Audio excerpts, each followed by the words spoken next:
Ayan, magandang araw sa ating lahat. Bago natin talakayin ang ating magiging paksa ngayon ay hinayaan ko ang lahat para sa ating panalangin. Sa ngalan ng Ama, ng Anak, ng Espiritu Santo, Panginoon naming Diyos, salamat po kami sa pagkakataon. Maraming salamat po sa biyaya na inyong ibinigay sa aming lahat. Maraming salamat po sa lahat-lahat ng bagay na aming natatanggap at matatanggap sa araw-araw. At lalo na po sa aking mga mag-aaral ngayon, bigyan niyo po sana sila ng lakas at gabay lalo na po sa akin na, magbabahagi ng paksa sa araw na ito na naway, maintindihan po nila ang lahat ng aking sinasabi. At yun lamang po sana ang aking hiling. Amen. Sa ngalan ng Ama, ng Anak, ng Espiritu Santo. Amen. Ayan. Magandang araw po sa lahat.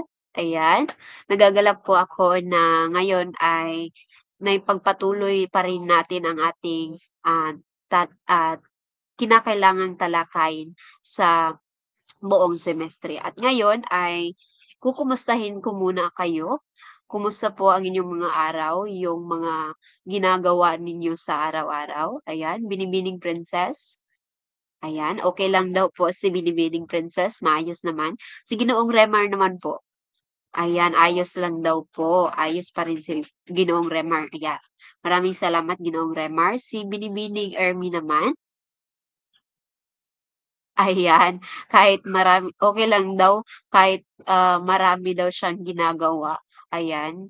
At Ermi, parte pa rin 'yan ng ating, um kung saan tayo ay nabubuhay dito sa ibabaw 'no, parte 'yan ng ating kinakailangan na gawin at ngayon kahit na, ganito yung ating, ginawang pagtalakay 'no dahil nga hindi na tayo, nakapunta pa sa eskuwelahan, sa paaralan para sa ating face to face na talakayan ay ngayon ay nagagalak pa rin ako na tayo ay naipagpatuloy natin yung ating, paksa para bigyan kayo ng mas, tinatawag natin bigyan kayo ng mas malalim na pag-unawa para sa ating gagawin ngayon, ayan. Ngayon, bago natin, simulan ang lahat, ano ba yung mga tatanungin ko muna kayo kung ano nga ba yung mga salita o may mga salita kayo o yung tumatak sa inyong mga isipan kung ano yung nakaraan nating leksyon, ayan.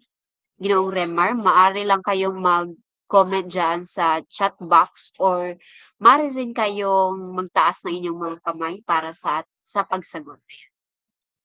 Ayan, sabi ni Ginoong Remar na maikling kwento yung tumatak sa kanya. Sang-ayon ka ba doon, Binibining, Goles? Ayan. Ayan, maraming salamat naman po. Dahil nga 'di ba tinalakay natin nung nakaraang linggo yung, tinatawag nating, maikling kuwento lalo na sa, ito ay pinakabahagi ng ating pampanitikan 'no, bahagi ng ating malikhaing pagsulat dahil ang maikling kuwento ay nagpapahayag ng damdamin ng isang author na kung saan ay binibigyan nila ng damdamin at buhay yung kanilang ginagawang pagsulat. Lalo na sa mga salita na ginagamit nila 'di ba, hindi yung mga salitang ano talaga yung maririnig natin sa araw-araw kumbaga mayroon pa silang mga pasabog, yun, yun. Ayan, maraming salamat. Ngayon bago natin talakayin ay meron muna kayong gagawin at tinatawag natin itong buuhin mo. Para sa ating panuto, suriin at ibigay ang bawat salitang tinutukoy ng mga sumusunod. At bibigyan ko kayo ng mga salita na kung saan kinakailangan na punan ninyo ang mga nawawalang salita o kinakailangan na buuhin ninyo ang lahat ng salitang ito. At bibigyan ko kayo ng 2 minuto para sa inyong gagawin. Ayan. At ito po yung mga salita para sa una hanggang sa pang-anim na salita. Ayan. Titingnan natin kung sino ang mauuna sa inyo at titingnan natin kung sino ba dito yung, maraming sagot o yung pinakatumpak na sagot. Ayan. Ayan, sige. Ayan, nakikita ko dito si, Binibining Princess, tapos na siya. Ayan, pati na rin si Ginoong Remar and si Binibining Goles, ayan. Ngayon tingnan naman natin ang inyong mga sagot kung naging angkop nga ba ito sa mga salita na hinihingi doon sa mga nawawalang, titik, ayan. Ayan, pakitingnan po ng inyong mga sagot. Sa unang salita po, tama po ba na dula ang inyong sinagot? Ayan, tama po lahat. Ay, pasensya na po. Ayan. Sa pangalawa naman ay tama po ang lahat at sa pangatlo ay si Ginoong Remar hindi nakatama, ayan. Ayan, sige lamang po. At sa pang-apat, sa tanghalan, ayan, nakatama po ang lahat, may puntos ang lahat. Sa panglima naman na may salitang melodrama, ayan, si Binibining, Princess ay hindi po siya nakapuntos, ayan. At sa pang-anim naman na pampanitikan na salita ay nakapuntos ang lahat. Ngayon, bago natin tingnan ang ating paksa, may mga ideya ba kayong nabuo o andito ba sa mga salitang ito ang ang tinatawag nating magiging paksa natin sa araw na ito? Ayan. Ayan, nagtaas ng kamay si Ginoong Remar. Sige po, Ginoong Remar. Ayan, ayon sa kanya na ang magiging paksa natin ngayon ay tinatawag nating dula, ayan. Kaya titingnan natin kung tama nga ba ang iyong, ginawang, yung kumbaga ginawang paghula, ayan. Ayan, at dahil nga tama si Remar 'no, maraming salamat Ginoong Remar.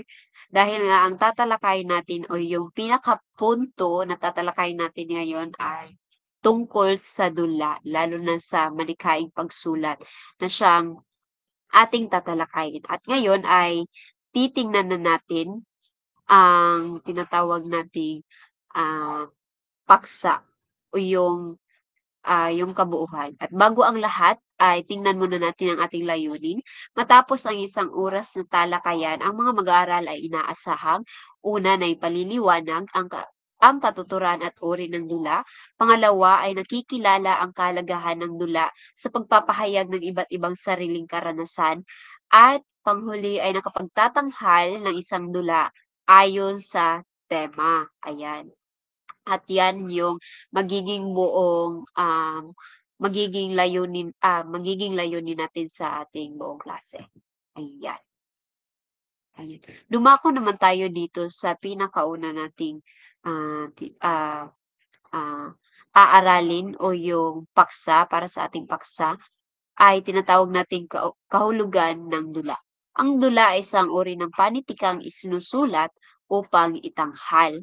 Ayon ito yun ka ito ay ayon kay Villaferte at Bernales, 2010 na, hindi lamang sa maikling kuwento 'no, na tinalakay natin noong nakaraan, um paksa kung saan ito ay isang uri ng dula. Kumbaga, ang dula rin ay isang uri ng panitikan na siyang itinatanghal sa isang entablado kahit sa iba pa mang, uri na kung saan puwedeng itanghal ang isang dula.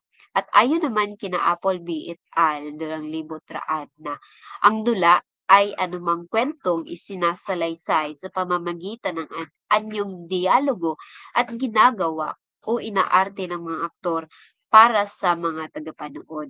Ayan, sang-ayon ba kayo na ang dula ay isang kwentong isinasalaysay at ginagawa ito ng mga aktor upang bigyan o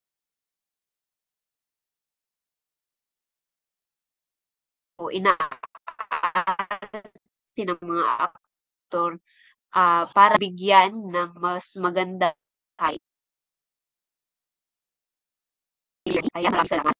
Dahil nga 'no, sang-ayon naman rin ako dahil, ang kuwento ay hindi lamang siya isinasalaysay bagkus ito ay tinatawag nating inaarte ng mga tauhan ang iba't ibang mga aktor, para mabigyan ng magandang buhay o paglalarawan na nagsasalaysay ang kuwento sa pamamagitan ng mga dialogo, ng mga tauhan na kung saan ay mamaya ay iisa-isahin natin ito, ayan. Ngayon ay dumako naman tayo sa isa pang kahulugan ng dula. Ito ang dahilan kung bakit ang salitang drama, ang katumbas sa Ingles ng dula, ay nanggagaling sa salitang Griego na dran, nang ibig sabihin ay gawin, to do, o arte, o to act. Ayan. Kung saan ang dula, di ba, ay may layunin na magsalaysay ng kwento sa pamamagitan ng, kilos o yung pag-arte talaga ng mga kumakatawang, tauhan doon sa, isang kwento na siyang isinasalaysay, ayan. Sunod naman ay titingnan natin o iisa-isahin natin yung tinatawag nating uri ng dula. Ayan, para sa ating pinakaunang uri ng dula, meron tayong komedya. Ayan, pakibasa po Ginoong Remar.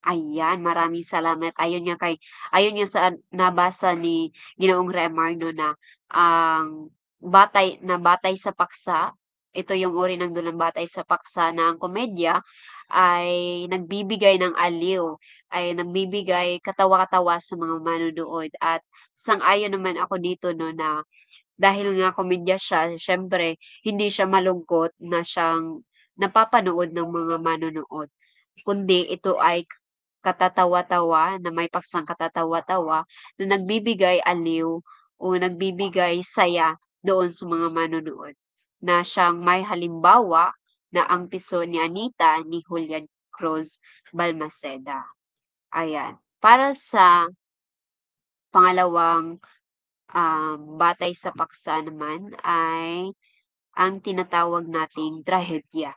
Ito ay tumatalakay sa kalungkutan ng pangunahing tauhan at karaniwang humahantong sa kanyang kamatayan. At ito ay hindi naman natin ito, madali lang naman itong maintindihan 'no, dahil nga trahedya siyempre minsan ito ay nangyayari sa totoong buhay, 'di ba? Meron na bang mga pangyayaring ganito sa inyong mga o nararanasang mga trahedya, mga mag-aaral? Ayan, si Binibining, Princess raw ko, marami na siyang nararanasang trahedya sa kanyang buhay, ayan. At gaya nga sa yung personal na karanasan 'no, gano'n rin ito sa pagkakaroon ng pagsasadula minsan sa isang dula na kung saan tinatalakay ang trahedya na may pangunahing kalungkutan. Yung minsan 'di ba nahahantong sa o nauuwi sa isang kamatayan yung tauhan lalo pat kung pinag-uusapan talaga ay o yung pinakapaksa talaga ng isang kwento ay isang trahedya. At meron tayong halimbawa dito 'no, ito yung tinatawag nating Lakambini ni Patricio Mariano na maaari ninyong tingnan yung kanyang kwento o yung kanyang dula, ayan. Para sa pangatlong, uri na batay sa paksa ay ito yung melodrama. Ito ay tumatalakay sa kalungkutan at paghihirap ng mga tauhan, ngunit nagwawakas sa kanilang tagumpay. Ayan, 'di ba minsan nakikita natin, simple lamang ito na melodrama 'no, minsan nakikita natin ay sa unang mga episodes o kumbaga 'di ba, nakikita natin yung kalungkutan, yung mga paghihirap ng isang tauhan. Ngunit sa kabilang banda, sa huling bahagi ng, tinatawag nating dula o yung nakikita natin o kahit pa yung mga napapanood nating mga kwento 'di ba, ay minsan ay nagwawakas sa tagumpay at, nakadepende lamang rin ito sa tinatawag nating paksa, ayan. At meron naman tayong halimbawa dito na tinatawag nating Minda Mora ni Severino Reyes. Ayan, napakagandang, paksa rin ito ni Severino, ayan. At sunod naman ay tinatawag nating uri na batay sa haba. Una ay ang buong habang dula o full length to play, karaniwang binubuo ng 3 o higit pang tagpo, ayan. Kung mahaba yung dula, 'di ba, kung minsan nakikita natin kung mahaba yung dula, siyempre maraming tagpo ang tinatawag nating makikita doon sa, ipinapakita sa mga manonood. Kung mahaba talaga, siyempre ay hindi lamang isa o dalawa yung tagpo na pinag-uusapan doon sa isang dula, kundi maraming tagpo. At meron tayong isang halimbawa dito, ito yung Kahapon, Ngayon at Bukas na ni Aurelio Tolentino, ayan. Yan yung isa nating halimbawa para sa buong buong habang dula o full length to play. At dito naman sa iisahing yugto, maaari mo bang, ipaliwanag po Binibining, Ermi? Ayan. Ayan, maraming salamat po Binibini at naibahagi ni Binibining Ermi na kung doon sa buong habang dula ay hindi lamang isang tagpuan yung, pinag-uusapan, ngunit dito sa iisahing yugto kung may mahaba meron ring, maikli na kumbaga, iisahin na hindi siya, gano'n talaga kahaba na kwento sa pagsasalaysay ng isang, ah, manunulat o ng mga nagsasadula sa isang kwento. At yung halimbawa natin dito na ay pinamagatang Sa Pula sa Puti ni Francisco Soc Rodrigo, ayan. Sunod naman ay batay pa rin sa haba, ito yung tinatawag nating maikling dula na kung saan ay madalas na siyang itinatanghal sa silid-aralan, 'di ba? Ayan, minsan ba o may pagkakataon ba o may karanasan na ba kayo na nagkakaroon kayo ng dula-dulaan or yung tinatawag nating sa Ingles na role play sa inyong klase, ayan. Si Ginoong Remar meron daw, may karanasan ayan at gano'n rin daw po si Binibining Princess at si Binibining Ermi. Ayan, maraming salamat po at ngayon 'no, nakita natin na kayo ay may mga karanasan at ito ay hindi nabatid sa ating kaalaman na ginagawa talaga ng mga estudyante sa isang silid-aralan lalo pa't, binibigyan sila ng isang tema o yung paksa kung ano yung kanilang gagawin sa harap. At yun yung isa sa halimbawa natin dito na isang dula-dulaan.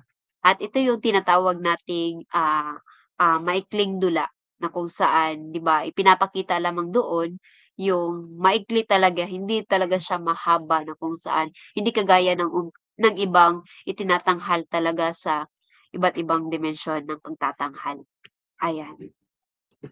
At para naman sa ibang uri ng dula, yung tinatawag nating ibang uri na batay sa lugar, una po ay yung pantanghalan or tinatawag nating pang-entablado at yung pinakatumpak na halimbawa natin dito ay, muro-muro na kung saan 'di ba, sa pangtanghalan, halimbawa dito yung tinatanghal sa mga teatro, 'di ba? Sa aking, sariling karanasan, hindi pa ako talaga yung nakakaranas na manood sa isang teatro, kayo po ba? Ayan, hindi raw po, ayan. Magkatulad lamang po tayo. Ayan, sa isang, batay sa lugar, 'di ba minsan ang dula ay hindi lamang sa kung saan itinatanghal lalo na nung sinabi ko kanina sa inyo sa silid-aralan, kundi tinatanghal rin siya sa lugar ng isang entablado o yung tinatawag nating teatro. At Ang pangalawa naman ay ang panlansangan. Ayan, sa panlansangan ay dito na 'di ba minsan ba, ah, nakikita ninyo yung mga nagtatanghal sa isang kalsada or yun sa isang plaza 'di ba? May mga magagandang nagtatanghal doon, may mga gumagamit ng mga iba't ibang props na kung saan nakikita natin lalo na sa yung tinatawag nating mga yung mga December kumbaga na yung Disyembre na ano, may mga pagtatanghal diyan sa lansangan at isa sa ating halimbawa ay ang tinatawag nating sinakulo, ayan. Para sa pangatlo ay ang pampelikula, ayan. Hindi na ito batid sa atin dahil isa talaga itong tinatanghalan, yung halimbawa dito yung sinehan na kung saan napapanood natin doon lalo pat tayo ay nakaluwag-luwag, 'di ba, nakakapunta tayo sa isang sinehan. At sa at dito sa pang-apat na lugar na kung saan sa pantelebisyon.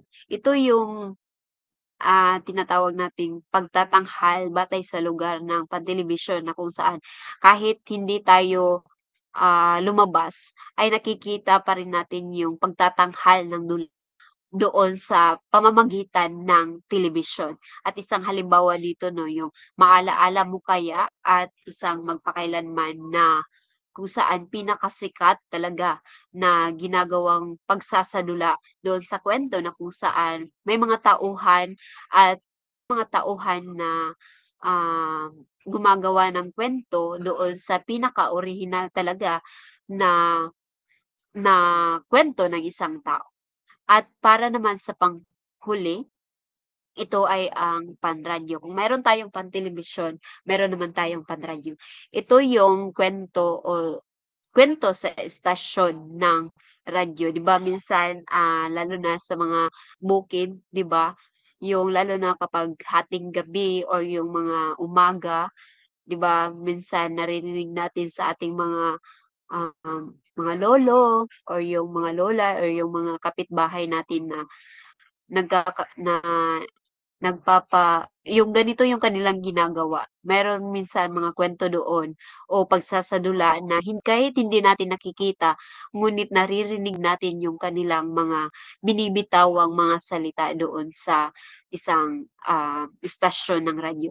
At isang halimbawa natin dito 'no, yung mga kwento ni Lola Basyang sa istasyong DZRH, ayan. Minsan ba ayan, tatanungin ko kayo, minsan ba ay nakarinig na ba kayo ng mga pagsasadula o ano ba inyong mga karanasan doon sa inyong mga pinapanood? Ayan. Ayan, sabi ni Binibining Princess sa kanyang lolo raw po ay naririnig niya minsan na may mga pagsasadula noon na kung saan, ah, maraming iba't ibang tauhan. Ngunit minsan ay isa lamang daw po yung gumaganap, ayan. Yan yung maraming salamat Binibining Princess 'no. Yan talaga yung minsan nagaganap, 'di ba, sa isang radyo. Dahil ipinapakita doon na maraming tauhan, maraming nagsasalita, pero, ah, sa tunay pala talaga o yung behind the scene nung ginagawa nilang, pagtatanghal na dula ay isang tao lamang talaga yung gumaganap, ayan. Maraming salamat Binibini at sa lahat. Ngayon ay dito naman tayo sa uri batay sa paraan. Ito ay pagbigkas na kung saan 'no, sa pagbigkas ay minsan 'di ba, yung paraan ng pagsasadula sa isang entablado o sa kahit ano pang uri na batay sa lugar ay minsan, binibigkas nila yung lalo na sa tono ng kanilang pananalita o paano nila binibitawan yung yung kwento doon sa isang dula 'di ba minsan binibigkas lamang nila yung mga salita na kanilang, binibitawan at isang halimbawa dito ay ang "Bakit babae ang naghuhugas ng pinggan?" ayan. Para naman sa susunod ay ang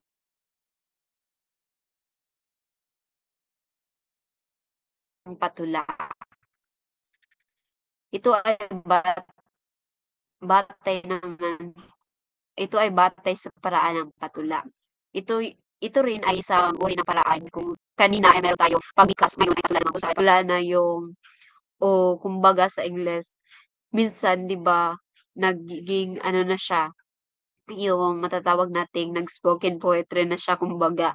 At isa rin itong paraan ng mga tauhan sa pagbigkas nila sa isang kwento na kung saan ginagawa nila itong patula dahil hindi lamang, nalilimitahan doon sa kung ano yung nakalagay doon sa dialogo o nakalagay doon sa tinatawag na nilang, mga tono ng kanilang paraan ng kanilang pananalita. At meron tayong halimbawa dito 'no, yung mga dula ni Shakespeare, kung saan maaari ninyong tingnan ito, ayan.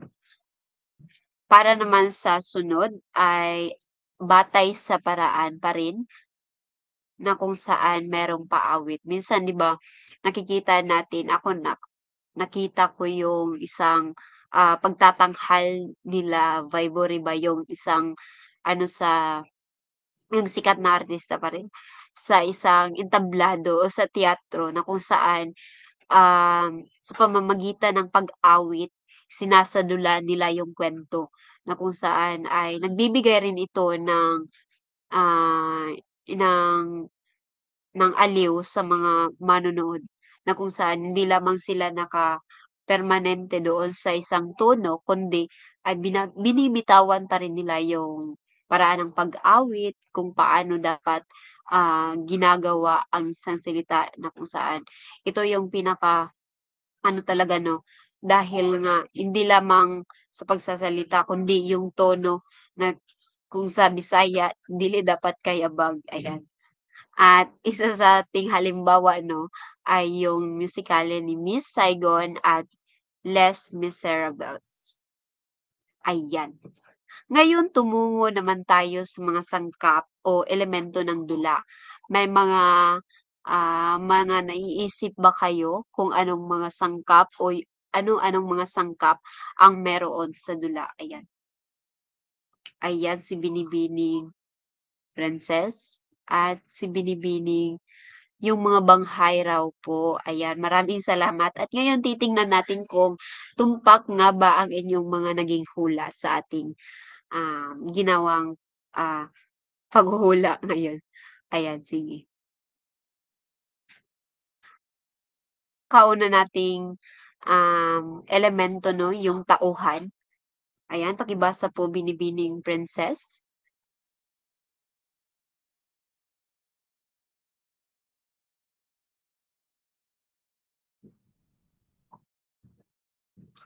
Ayan, maraming salamat Binbining Princess 'no. Ang pinakauna nating, elemento o sangkap ng dula ay ang tauhan na kung saan, katulad ng maikling kwento ay meron ring gumaganap na mga tauhan o mga aktor, doon sa kwento o yung tauhan talaga. At dito naman sa kwento ng dula, ito yung pangunahing, tauhan na samantalang sumusuporta yung tauhan sa iba pang, na siyang nag-aambag ng iba pang aksyon. At 'di ba sabi nga nila na ang tauhan raw yung kumbaga ito yung kaluluwa ng isang kwento, ito yung kaluluwa ng isang dula dahil nga hindi lamang nila inaaral yung kanilang mga dialogo, hindi lamang nila inaaral kung paano dapat gawin ang ganitong posisyon, kung paano dapat nila ginagalaw yung kanilang katawan, kundi, nagiging ano yung mga tauhan dito 'di ba, yung parang sila talaga lahat yung pumupuno doon sa kwento ng isang dula. Dahil nga, kinakailangan na maging dahil nga 'di ba, kinakailangan na maging perpekto yung kanilang, pagtatanghal dahil hindi kagaya ng sa telebisyon 'di ba, halimbawa lamang sa telebisyon na siyang nakikita natin na maaari pa itong ah, yung sa telebisyon na nakikita natin maaari pa itong ma-edit, kumbaga maaari pang ma-revise yung mga kinakailangang tanggalin, dagdagan. At dito naman sa paraan ng dula, lalo na sa teatro 'no, ay kinakailangan talaga na maging tumpak yung kanilang mga kilos doon sa kanilang sinasabi o yung sa mga salitang binibitawan nila at yun yung pinakamagandang, parte dito sa sangkap ng tauhan. At para naman sa ating tagpuan, ayan, katulad sa maikling kwento, tumutukoy ito sa panahong pinaggaganapan ng mga pangyayari gayon din sa oras, kapaligiran at kalagayan. Na ilalarawan ito sa pamamagitan ng tinatawag na set o mga kagamitan at props sa entablado at sa tulong ng pag-iilaw at mga epektong tunog, lugar at iba pa. Ayan, sa tagpuan naman ay hindi lamang pinapakita doon yung isang tagpuan kung saan nagaganap yung kwento kundi pati na rin yung oras, yung kapaligiran. Halimbawa, kapag gabi yung tinatawag nating, magaganap doon sa kwento siyempre 'di ba kinakailangan na may, madilim yung kapaligiran at lalo na kapag umaga naman kinakailangan na yung mga ilaw o yung mga ilaw, kinakailangan na mas malinaw talaga lalo na sa epektibong, tunog na kung saan na inilalarawan doon ng inilalarawan ng mga tauhan sa isang tagpuan, ayan. Sunod naman meron tayong direksyong pang-entablado. Sa script ng dula, ito ang mga tekstong nakasulat ng elitisado at nasa loob ng panaklong. Kinakatawan nito ang mga panuto ng manunulat kung paano itatanghal ang dula. Ginagamit din ito upang ilarawan ang tagpuan, ang pisikal na kapaligiran na tumutukoy sa espesipikong oras at lugar. Sa direksyong pag-entablado, ito ay napakalaga talaga lalo na sa mga yung tinatawag nating direktor, 'di ba? Dapat hindi lamang inaaral ng mga tauhan kundi bagkus inaaral rin ito ng mga direktor at yung mga andoon yung mga staff na andoon sa isang, dula na kung saan magaganap. Dahil nga kinakailangan na, kinakailangan na ang lahat na kanilang gagawin ay maging tumpak doon sa kanilang ginagawa o binibitawang salita. Kaya yun yung tinatawag nating direksyong pag-entablado na meron sa sangkap at elemento ng ating dula. At sumunod naman ang banghay. Ito ay hindi na bago para sa ating lahat 'no, dahil siguro ito ay andoon na rin sa iba't ibang pampanitikan o bahagi ng pampanitikan na maikling kuwento o yung mga nobela, meron talagang ganitong, um, elemento.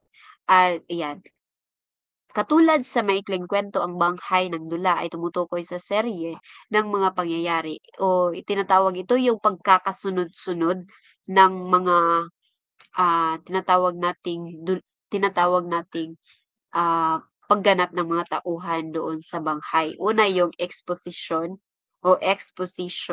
saglit na kasiglaan, kasukdulan o climax at yung pababang aksyon at yung resolusyon. Ayan, ito lamang po yung karaniwang 5 yugto ng banghay doon sa dula,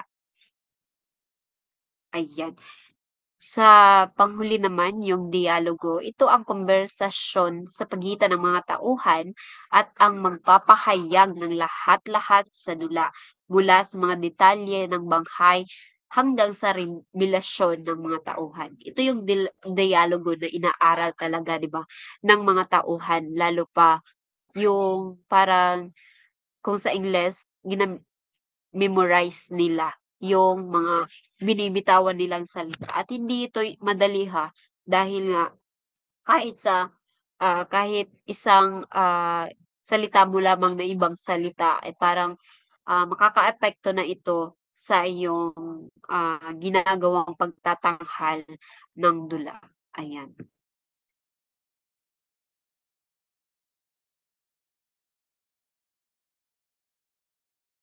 Ayan, ngayon ay dumako na tayo dito sa isa pa. Kung maliban sa dialogo ng dalawa o higit pang tauhan, may iba pang uri ng pananalitang ginagamit sa dula. Una ay ang tinatawag nating monologo o monologue. Ito ay isang mahaba at walang tigil na pagsasalita ng isang tauhan na nagpapahayag ng kanyang mga iniisip at nadarama. Sa monologo 'no, ito ay isang mahabang pananalita ng isang tauhan sa dula na siyang inihahayag sa harap ng ibang tauhan o sa isang madla. Sa isang, madla, yung mga madlang, nanunood. At ginagamit ito upang ipahayag ang damdamin, ang opinyon at pananaw ng isang tauhan tungkol sa isang pangyayari, 'di ba? Minsan pinapahayag nila yung kanilang damdamin at maaaring naririnig ito ng ibang tauhan, ngunit ang layunin ay iparating ito sa mga manonood talaga upang mas maunawaan ang saloobin ng isang karakter. Halimbawa, isang babae ang nagsasalita sa kanyang asawa at isinalaysay ang lahat ng sama ng loob niya na noong nagdaang taon habang umiiyak at tumataas ang kanyang emosyon, 'di ba? Yung babae doon sa halimbawa natin ay, kahit na noong nagdaang taon pa yon nangyari, hanggang sa pagdaan ng taon ay na isasalaysay pa rin niya yung kaniyang sama ng loob kaya dito ay binibigyan talaga ng, parte yung mga iba't ibang tauhan para, um, tinatawag nating mabigyan ng tamang, pagbibigay ng damdamin at emosyon o pananaw nila yung kanilang, binibitawang mga salita. At pangalawa naman ay yung tinatawag nating solilog. Ito ay pagsasalita ng isang tauhan ng kanyang mga pribadong iniisip at animoy walang mga tagapanood. Ayan, dito sa pangalawa naman, ito ay isang pananalita ng tauhan na sinasabi niya ng mag-isa sa entablado, 'di ba? Na para bang iniisip lamang niya ba ay nakaranas kayo yung parang, dalawa yung sa halimbawa sa napapanood ninyo, dalawa yung tauhan ngunit, hindi lalo na't sa isang halimbawa natin 'no, na kung saan sa isang halimbawa natin, ang isang hari ay nagsasalita sa kanyang sarili habang naglalakad sa entablado. Iniisip kung tama nga ba ang naging desisyon sa digmaan at yun yung isa sa pinakatumpak nating, halimbawa dahil nga 'no na, walang ibang tauhan ang dapat na marinig nito o lalo na dito sa pangalawa nating, binanggit sa sulilok. Dahil ito ay para lamang sa mga manunood na may layunin na ipakita ang iniisip o ini-internalize ng karakter ang mga lihim na damdamin at emosyon doon sa kwento na kung saan ay, lalo na doon sa dula. Halimbawa, may isa pa rin akong halimbawa lalo na halimbawa, may nakikita na ba kayong yung parang magkayakap yung dalawang tauhan tapos may sinasabi yung isang tauhan na kung saan hindi naririnig nung isa pang tauhan yung kanilang sinasabi na kung saan yung mga manonood lamang yung nakakarinig, ayan. Si Ginoong Remar daw po. Meron yung parang, "Ha? Bakit panglibak Ginoong Remar?" Parang panglibak raw. Parang hindi gano'n po Ginoong Remar, ayan. Para naman sa pangatlo, ang tinatawag nating aside. Ito ay maikling pahayag ng isang tauhan na nakadirekta sa mga tagapanood at animo'y hindi naririnig ng ibang tauhan. Ito ay ayon pa rin kay Appleby et al. 2003. Ayan. Ang aside ay isang maikling pananalita ng isang tauhan 'no, na siyang sinasabi niya ng palihim o tila bulong sa manonood habang ang ibang tauhan sa entablado ay hindi umano ito naririnig. Ayan. At siyempre ginagamit ito upang magbigay ng dagdag na impormasyon o komentaryo doon sa isang sitwasyon na siyang nakikita ng mga manonood at upang ipakita ang tunay na iniisip talaga ng tauhan, na taliwas sa sinasabi na ipinapakita niya sa ibang, tauhan na kanyang nakakasama. Ayan, maraming ayan. Ayan, ngayon ay dumako naman tayo 'no, dito sa tinatawag nating intertextualidad sa dula. Ayan, sa inyong, um, pangunahing pag-unawa ba may mga naintindihan ba kayo tungkol sa intertextualidad o yung sariling opinyon niyo lamang po? Ayan. Ayan kay Binibining Princess lamang po, kay intertextualidad ay may kaugnayan ito sa dula. Ayan, maraming salamat. Kay Ginoong Remar naman po, ayan, pagsasalaysay at paglalarawan raw po ng dula. Ayan, maraming salamat. At ngayon 'no, maraming salamat sa inyong mga sagot at ngayon ay aalamin natin kung ano nga ba talaga ang intertextualidad intertextualidad sa dula at ano yung mga nakapaloob dito. Ayan. Ayan, ito yung pinakaunang nakapaloob, mga kagamitang pampanitikan ang maaaring magamit sa pagsulat ng dula. Ito yung pagpapalutang ng damdamin o mood at tono, paggamit ng mga simbolo o pahiwatig at ang tinatawag na foreshadowing. Foreshadowing. Ayan, maraming salamat. At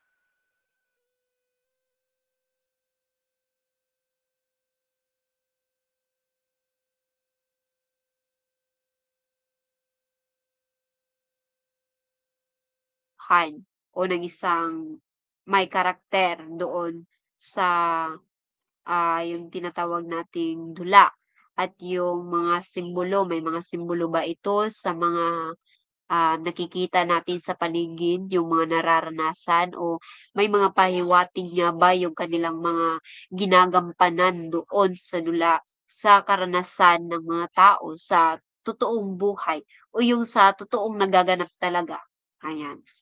At pangalawa yung intertextualidad.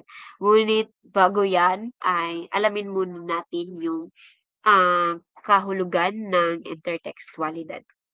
Ayan, pakibasa po, Binibining, Goles. Ayan, maraming salamat.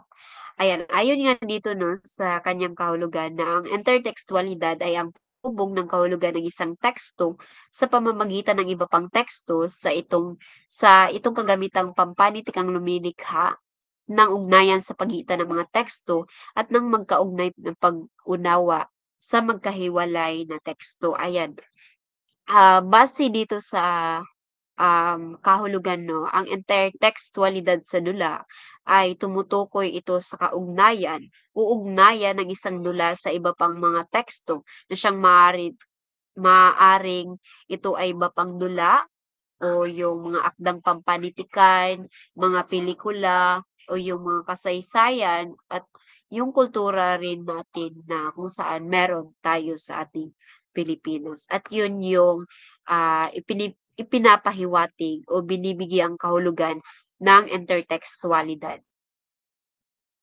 ayan. Sa intertextual or intertextualidad meron naman itong anyo. Una yung tinatawag nating alusyon. Sa Kabanata 3 ay natalakay na ito, balik-aralan na ito at magbigay ng iba pang halimbawa sa bawat uri nito lamang, ayan. Sa alusyon, dito ipinapahiwatig 'no, ito ay dituwirang pagbanggit o yung pagtukoy ng isang kilalang tao, pangyayari, yung akda o yung mga simbolo na ginagamit mula sa kasaysayan, sa iba pang kultura o yung 'di ba, ah, yung halimbawa yung sa mga panitikan dahil ang alusyon ay nagbibigay ng dagdag na kahulugan o lalim sa dialogo o tema ng isang dula. At halimbawa, meron tayong halimbawa ay ang isang karakter na nagsasabing, katulad ni Sisa na wala rin ako sa sarili kong anak. Ito ay alusyon lamang kay Sisa na mula sa nobela na Nulimit ang Hirik, ayan.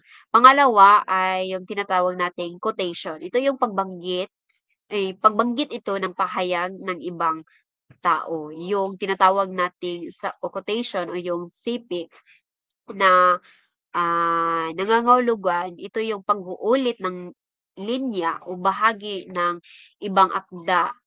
Maaari itong linya mula sa tula, maaaring sa dula, maaaring sa nobela, o yung sa kanta, o yung maging sa talumpati rin na tinatawag nating pahayag ng ibang tao na siyang may layunin na palalimin ang emosyon o yung timang tinatalakay o yung bigyang halaga ang isang mensahe. At ang halimbawa nito ay bibigyan ko kayo ng halimbawa.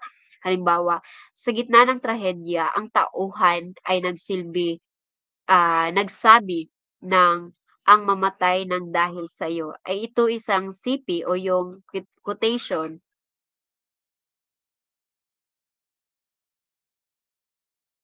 pagbanggit ng isang tao sa pahayag na mula sa tinatawag natin yung awit natin na lupang. Ayan. Para sa pangatlo, ito yung tinatawag nating parody o kumikal na imitasyon ito ng ibang akda. Layunin nitong mapahalakhak ang mga mambabasa at tinatawag din itong spoof o lampon. Sa parody, 'di ba? Ayan, salamat Binibining Princess na naranasan daw ito ni Binibining Princess noong um, noong entrance dahil nga meron ngang ginawa doon o napanood ko rin yung bahagi ng parody na ginawa ng mga estudyante sa entrance, ayan. Sa parody 'di ba, ito ay isang nakakatuwang imitasyon o pamimintas ng estilo o tema ng mga tauhan sa isang kilalang akda o 'di ba, na siyang nagbibigay ng halakhak na siyang dapat o kinakailangan na mabigyan ng saya yung mga mambabasa o yung tinatawag nating, ah, manonood. Dahil may layunin rin itong manlibang o kumbaga pumuna o magbigay komentaryo sa totoong, orihinal na akda, ayan. At isang halimbawa na siyang maraming, kuwento o yung mga dula o na maaaring gayahin, 'di ba? At sa isang dula na ginagaya ang trahedya ay yung maaaring yung Romeo at Juliet na siyang minsan ginagawa ito ng komedya lalo na sa mga tauhan talaga na gumaganap, 'di ba? Ayan. At sa pangatlo naman ay yung tinatawag nating pastiche. Ito ay imitasyon din ito ng estilo o karakter ng ibang akda. Ito ay nangangahulugan ng isang halo-halong paggalang o pagbuo ng dula gamit ang estilo ng iba't ibang akda o motor. At at ito ay hindi isang parody kundi ang pagkilala at pagbibigay ng pugay sa ibang akda ng mga karakter. Halimbawa, ah, ang isang makabagong dula na gumagamit ng Shakespearean English ng panitikang Pilipino at yung K-pop na mga music ngayon 'no, na kung saan ginagamit sa isang entablado bilang pagsasanib ng iba't ibang kultura at estilo sa isang dula na siyang may layuning magpakita ng pagkamalikhain at respeto sa estilo ng iba pang mannunulat ng akda, ayan. At ngayon ay meron naman tayong kategorya ng intertextualidad, ayan. Para sa una nating kategorya, yung tinatawag nating obligatory.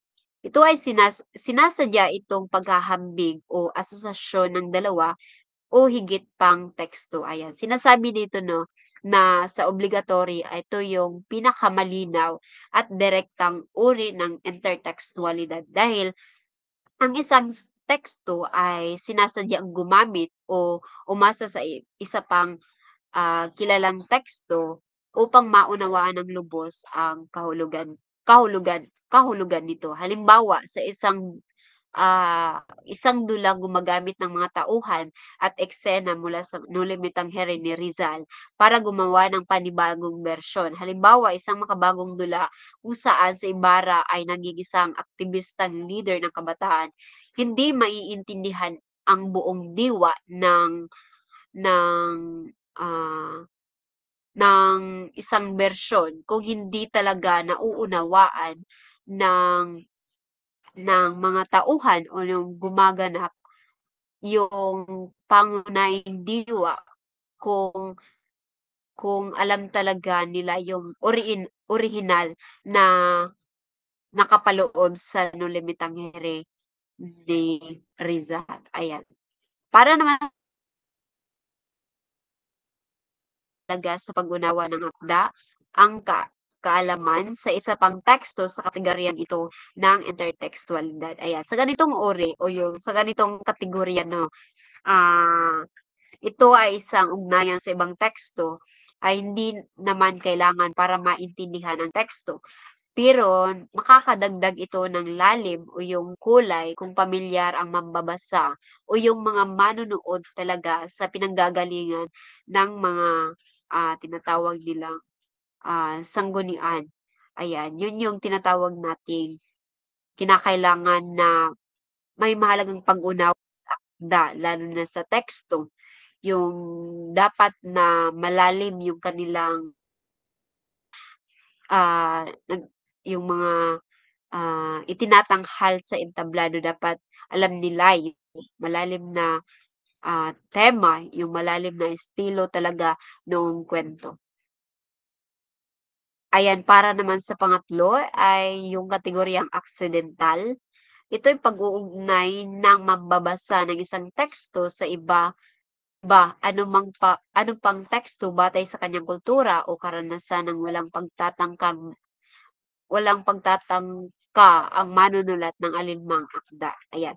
Sa accidental o yung accidental intertextuality, dito ay hindi sinasadya ng may akda na may kaugnay ang kanyang akda sa ibang teksto pero napapansin ito ng mambabasa dahil nga sa mga magkakatulad na tema, yung estilo o yung mga simbolismo na tinatawag natin lalo na sa kumbaga, lalo na kung yung mga may akda ng isang kwento ay magkapariha talaga, yung pariha yung kultura, yung karanasan nila doon sa kanilang ipinapahayag sa isang kwento, ayan. At ang meron lamang akong ibibigay na isang halimbawa sa aksidенtal na isang modernong dula tungkol sa trahedya ng magkasintahan ay naihahambing ng mga manonood sa Romeo at Juliet kahit na hindi ito sadya ng may akda, ayan.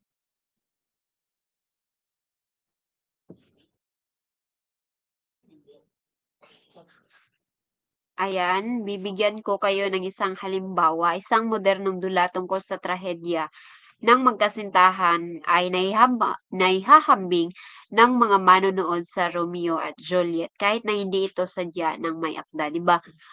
Sa aking sariling karanasan, minsan 'di ba yung mga napapanood natin sa mga telebisyon na mga pagsasadula ay minsan ay nahihuhugnay talaga ito sa totoong karanasan ng isang tao.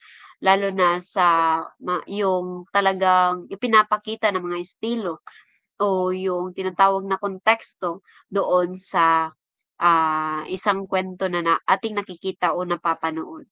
At yun yung isang halimbawa ng isang aksidенtal, ayan.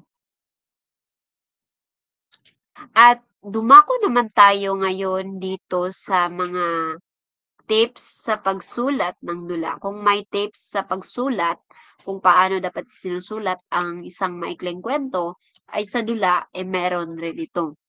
At ayan, tingnan natin. Para sa unang tips sa pagsulat ng dula, una, itatag at panatilihin ang malinaw na tinig. Sa isang mahusay na dula, no, ang bawat karakter ay may sariling paraan ng pananalita na maaaring ito ay pautal, maaaring maladugungdong, yung mahinhin o yung malakas na kung saan paraan ng kanilang tinatawag na pagsulat doon sa dula. Ayan, kinakailangan na napapanatili pa rin kahit na anong paraan ng pananalita yung ginawa ng may akda. Kinakailangan na panatili pa rin yung malinaw na tinig at yung mas madaling naiintindihan ng mga manonood dahil sa dula o yung mga sa dula o yung sa tinatawag nating maikling kwento, siyempre yung target talaga dito o yung pangunahing, kinakailangan talaga ay yung mga manonood at yung mga mambabasa. At sa pangalawa naman ay mangusap sa vernacular. Yung bawat karakter ay kailangang magpahayag ng kanilang personalidad 'no, sa pamamagitan ng paraan ng kanilang pagsasalita. Kailangan na yung mga karakter o yung mga tauhan ay maging natural ang parahan sa pagsasalita nila sa lahat upang ang mga mambabasa o yung mga manonood kumbaga ay makaugnay sa bawat tauhan. Ayan. Para sa pangatlo naman, ito ay magbigay ng malinaw na direksyong pang-entablado. Ayan, natatalakay na ito bilang isa sa mga sangkap, 'di ba? Kanina yung mga direksyon na kinakailangan doon sa, ah, entablado ng mga gumaganap na mga character. Ayan, dahil nga sa pamamagitan ng mga dialogo at yung mga aksyon ay kinakailangan na nagiging malinaw ito sa mata ng mga manonood at yung wala silang pag-aalinlangan at kalituhan sa kanilang, iniisip, ayan. Apat naman ay ipakita mo at huwag mong sabihin. Ayan, sa ipakita mo kinakailangang maunawaan ng mga mambabasa o manonood ang konteksto ng isang eksena sa pamamagitan ng mga dialogo at aksyon. Kinakailangan na ipinapakita dito, hindi lamang, sinasabi. Bagamat may mga dulang may tagapagsalaysay na nagpapaliwanag ng, eksposisyon, ngunit hindi mabuting lahat na lang ay sasabihin niya. Kaya minsan, nakakainsulto rin iyon sa mga mambabasa. Hindi natin alam na nakakainsulto yun sa mga mambabasa o nakakainsulto sa mga manonood. At sa pang-apat na tips sa pagsulat ng dula 'no, kinakailangan maimbenta yung kwento sa pamamagitan ng mga pangyayari at imahen ng akda doon sa mga sumusulat talaga ng kwento sa dula. At isiping ang mga mambabasa rin o yung mga manonood ay matatalino dahil hindi lamang yan sila 'di ba, nagbabasa kundi iniisip rin nila yung kabuuhan ng kwento dahil, lalo na sa yung mga kahit nga yung mga kabataan ngayon 'di ba, ang tatalino talaga nila na, ah, ang tatalino talaga nila sa mga bagay-bagay 'di ba? At kinakailangan siyempre na maunawaan nila ang mga nais mong sabihin. Maipaparating mo sa kanila yung mga mensahe na nais mong maiparating na hindi mo sinasabi at sinasabi ng paulit-ulit o kumbaga kahit na yung mga mensahe na obvious naman, pero sinasabi mo pa rin, ayan. Kinakailangan talaga na ipakita mo at 'wag mong sabihin lamang. Ayan. Para naman sa panglima o yung panghuli nating tips sa pagsulat ng dula ay bitinin mo ang iyong mga mambabasa o manonood. Ayan. Ang mga mahuhusay na dula ay ganap na nag-iiwan talaga sila ng haba ng mga tanong na hindi nasasagot ang mga tunggaliang hindi nakakalas sa katapusan ng bawat yugto upang ang mga manonood o yung mga mambabasa ay mawili pang basahin ang kasunod na yugto, 'di ba? Minsan lalo pa nagaganap ito sa halimbawa yung mga nagbabasa ng Wattpad, 'di ba minsan, halimbawa sa yugtong ito ganito yung nangyari tapos, ah parang sa iyong pagbasa ay parang bitin o nabitin ka doon sa mga sinasabi na kung saan doon mo lamang siya makikita sa ikalawang yugto o kahit ano pa mang yugto na kasunod ng unang yugto, ayan. At lalo na rin sa yung mga tinatawag nating mga, sa aking, sariling karanasan yung sa mga aksyon lalo na yung halimbawa hindi ako masyadong nanonood ng yung probinsyano noon, pero minsan 'pag nakikita ko ah, yung mga advertisement kumbaga parang nabibitin ako na isang manonood. Kaya kinakailangan sa pagsulat ng dula o kinakailangan na bitinin mo talaga yung mga mambabasa o yung mga manonood para mas maging kawili-wili yung, iyong kuwento para, tunay nga talagang, matapos o kinakailangan dahil nga 'di ba, dahil nga yung mga manonood at yung mga mambabasa ay sabik na sabik yan sila sa yung tinatawag nating wakas ng kwento. Kaya kinakailangan na bitinin muna natin sila at 'wag muna silang bigyan ng pagkakataon na para malaman kung ano talaga yung wakas, ayan. At yun yung tips sa pagsulat ng dula.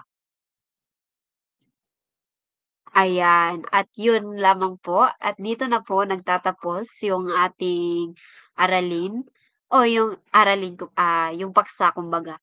Dahil, ah, dito lamang po nagtatapos yung ating paksa at sana po ay marami kayong mga, napulot na mga leksyon at sana ay marami kayong mga napulot na mga aral dahil ito ay hindi lamang isang, paksa kundi ay nag-iiwan rin ito ng isang kakintalan sa atin na mga, mambabasa at mga manonood lalo na sa panitikan sa uri ng dula at yan.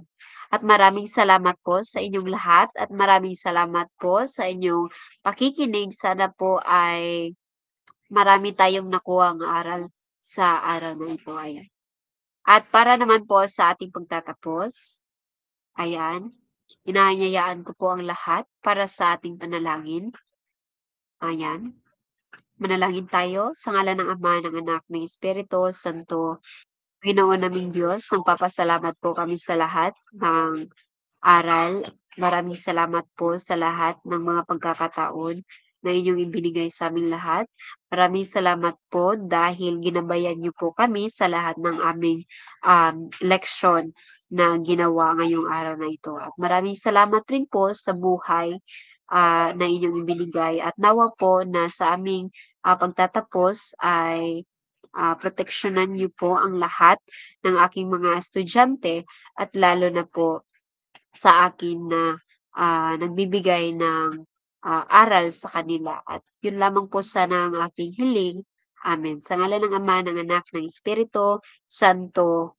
Amen. Ayan, maraming salamat po sa lahat, ayan. At para sa inyong, ipapaskil ko na lamang po yung mga gawain na kailangan niyong gawin at kailangan niyong matapos sa sa ating classroom at yung mga, iba pang mga yung assignment ninyo ipapaskil ko na lamang po. Ayan, maraming salamat po.